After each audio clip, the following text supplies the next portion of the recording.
William Frederick Cody, born February 26, 1846 in LeClaire, Iowa, moved west to Kansas with his family at the age of 12 and soon began to transform himself into Buffalo Bill, the legendary character of the Old West and arguably one of the most popular and well-known Americans of his day.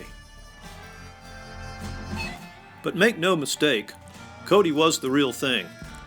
After serving the Union in the Civil War, he was at various times a scout for pioneers and the U.S. Cavalry, a very prolific buffalo hunter,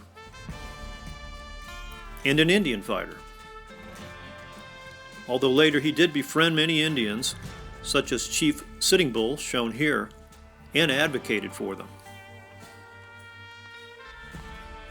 But foremost, Buffalo Bill Cody was a showman, conceiving, producing, and performing in Buffalo Bill's Wild West Show, a production that ran for 30 years and grew to be quite a spectacle.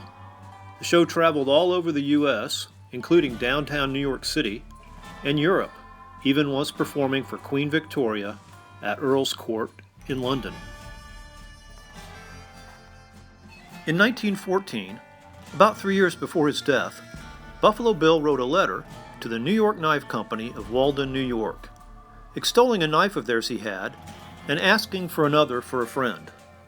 The New York Knife Company took this as an endorsement and soon began making Buffalo Bill commemorative knives. Here's one seen in a dealer's catalog from 1925,